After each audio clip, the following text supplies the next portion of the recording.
Hello and welcome. Taking a look at our top story. For 18 months now, a brutal civil war has been raging in North Africa's Sudan. The battle between the Sudanese army and the paramilitary RSF has intensified in recent weeks, with both sides showing reluctance to engage in peace talks. The ongoing power struggle between Sudan's army and the paramilitary Rapid Support Forces, or the RSF, is not just an internal crisis anymore. The war is reportedly being fueled with the involvement of multiple foreign players, and this has turned the civil war into a global matter of concern. Multiple countries, including Russia, the UAE, Iran, China and Turkey, have been accused of providing military support to the rival sides and prolonging the war. Now, Egypt has also reportedly joined this list. In the latest, RSF leader Mohamed Hamdan Dagalo has accused Cairo of being involved in airstrikes on his troops. He also accused Cairo of training and providing drones to the country's army. The RSF leader went on to say that any support to the army cannot happen without a nod by the US, so the Americans are complicit. A special salute to the heroes of Jebel Moya battle, the lions who were martyred by treachery from the state of Egypt, by the treacherous Egyptian air forces, which looks like the first battle of Karari, which was hit on April 15th, during the first day of the war where the unarmed were hit on their way to the alliance in Saudi Arabia. They were also hit by the Egyptian air forces, but we were silent for so long. Egypt has responded by denying all allegations by the RSF.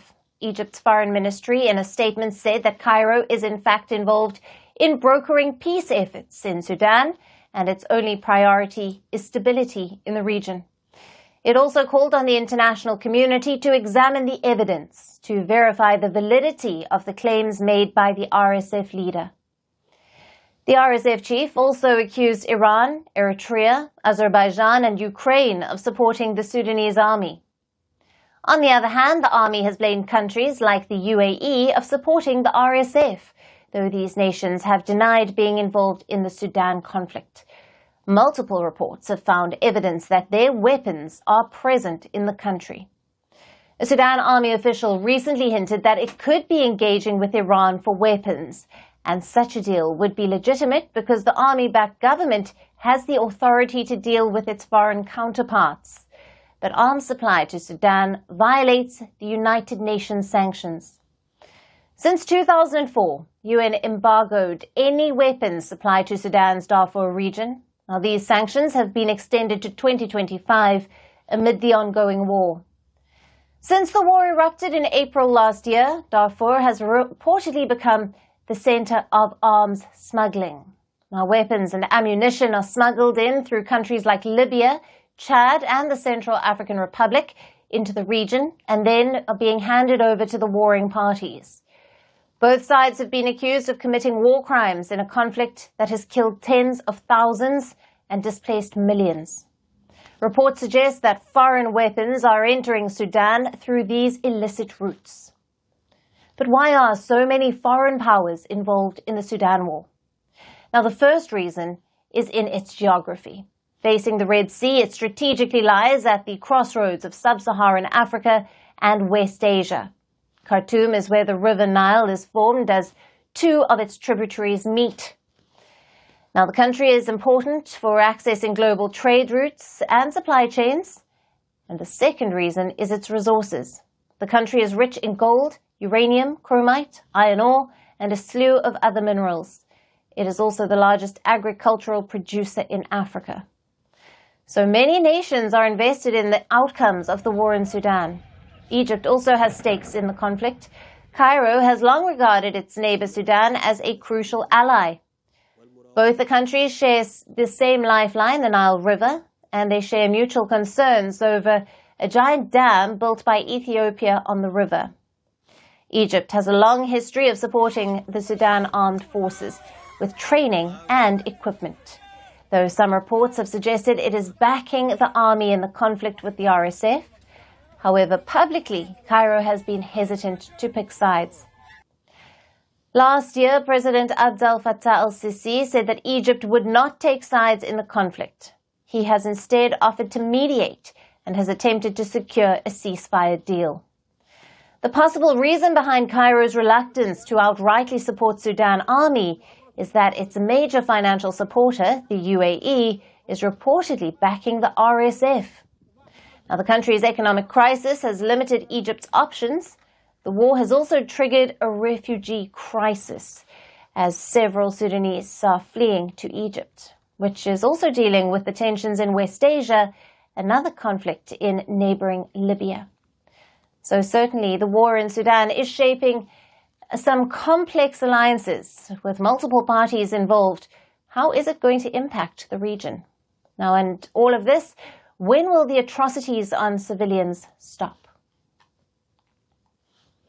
And for more on this, we have with us Yusuf Bilal, a geopolitical expert who is joining us live from Addis Ababa in Ethiopia. Thank you for being with us. My pleasure. Now, what evidence has the RSF chief presented to support his claims of Egyptian involvement in the airstrikes and the talk of supplying drones to the Sudanese army? Well, there has been no concrete, tangible evidence in the sense that this would need to be assessed by an independent panel or independent committee investigating those allegations. But certainly, according to the narrative of the Rapid Support Forces headed by Hemedti, there is indication, according to him, that the weapons and the type of weapons that have been used are American weapons provided to Egypt. That's his main evidence that he cited. Now, having in mind that it doesn't, it is related to what was happening the last 2 weeks in a number of offensive from the Sudanese armed forces. But we know, it's a public knowledge that Egypt has a military agreement, legal agreement with the Sudanese armed forces.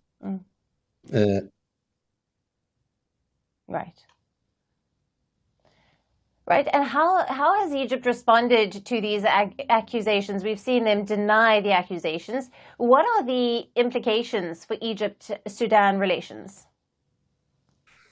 Well, the thing is, Egypt and the Sudanese armed forces have a long history. And so far, the Sudanese armed forces are still representing the government of Sudan and the state of Sudan internationally at the United Nations and other forums.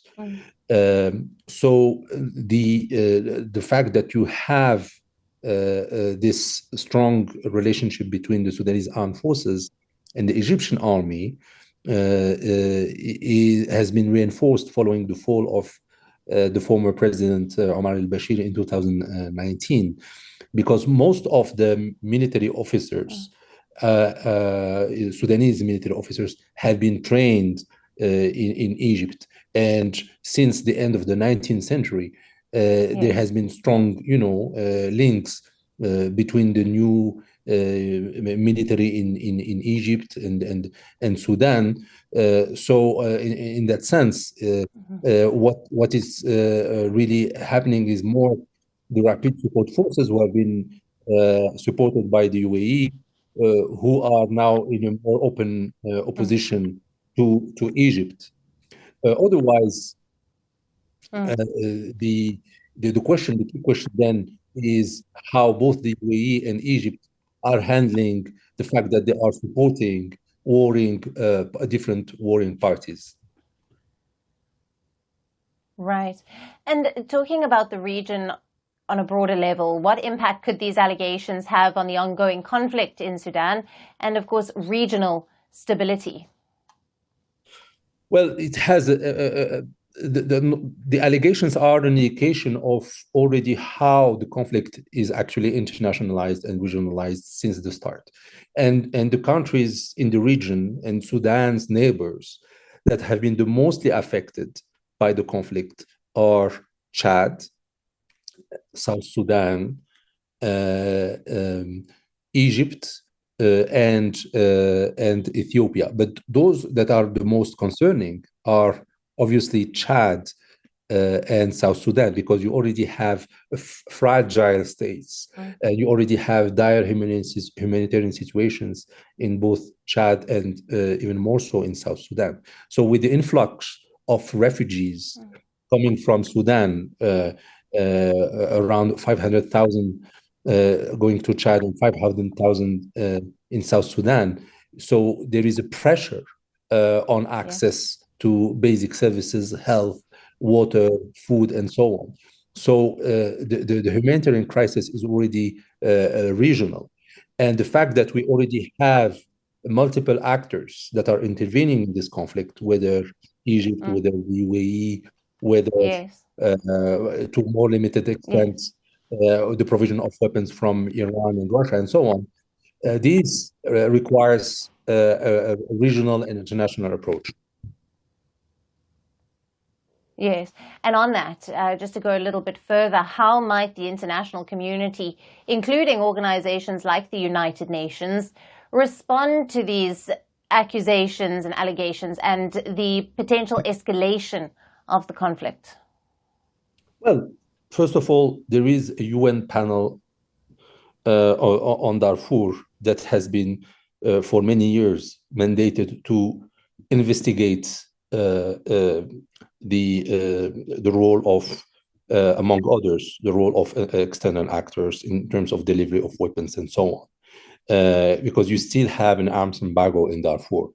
So there is this source of information, and any allegation, whether in terms of the support of foreign actors in terms of weapons and so on, whether at the African Union also 2 months ago mandated a committee to investigate the role of foreign actors. So this is for the factual part of it. But politically, what matters here is the extent to which there is the possibility to have a major conference that will bring together the key actors, whether Egypt, whether in the UAE, in the same room, that would then have a role in understanding what will be the future. Because even negotiating a ceasefire tomorrow will not solve the issue, because then you already have a kind of de facto partition of Sudan between East and West. So the question would be how to have a political settlement that would preserve, to the extent possible, the unity and territorial integrity of Sudan. Otherwise, it's the scenario of Libya tomorrow for Sudan, of a de facto partition. Right. Yes. Yusuf, thank you very much for being with us on Firstpost Africa and for your valued insights and analysis on the latest out of Sudan. My pleasure, Alison. Bye. Firstpost decodes the U.S. election, explains how America chooses its president. Your primer on the race to the White House. Everything you need to know about how America votes and its global implications. U.S. Election Explained. Every Monday and Thursday only on Firstpost.